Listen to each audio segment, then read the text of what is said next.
It is considered as one of the oldest and probably one of the greatest storytelling traditions in the world, which dates back to around 1,000 years. The Wayang Kulit.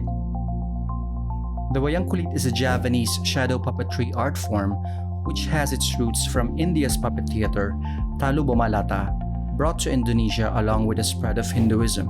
It uses the Hindu epics Ramayana and Mahabharata to teach moral, ethical, and philosophical ideas while entertaining the audience. A performance has several components. An oil lamp to cast the shadows onto the screen called the blengkong, a screen which separates the puppeteer from the audience called the kilir, the intricately designed puppets or the Wayang Kulit themselves, which are usually made out of carabao or goat skin, a banana log called the gerebog to secure the puppets in place, and the Gamelan Orchestra, who accompanies the live performance. Reasons in staging a Wayang Kulit is almost limitless. Among them is to honor a couple's marriage, celebrate a village harvest, celebrate a boy's circumcision, and so much more. In the past, the Wayang Kulit may have been performed to offer community protection.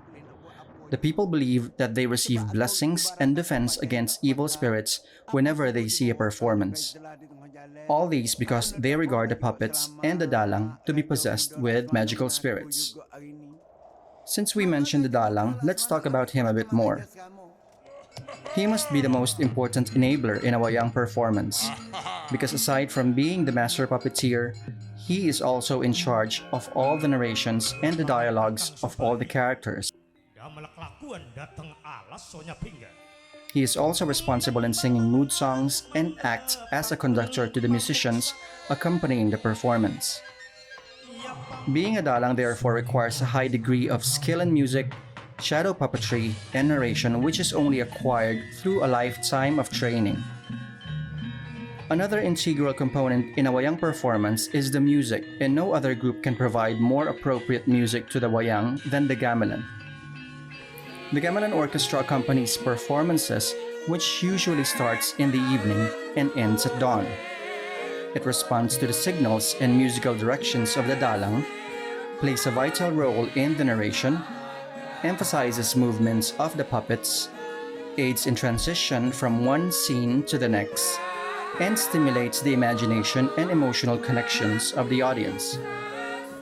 The Gamelan Orchestra plays musical pieces called gending in a Wayang performance. These are music with phrases that move in cycles, punctuated by gongs, and repeats over and over until the Dhalang signals the orchestra to stop.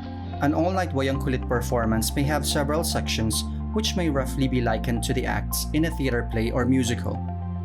The Gamelan Orchestra creates the contrast between these sections by using different patettes. Patettes may be seen as something similar to the idea of key signatures or modes in Western music, but with some unique characteristics such as the emphasis on certain notes and the avoidance on some.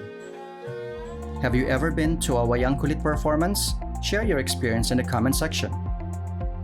If this video has helped you in any way and want to know more about music and music history, subscribe to Vids Musehead.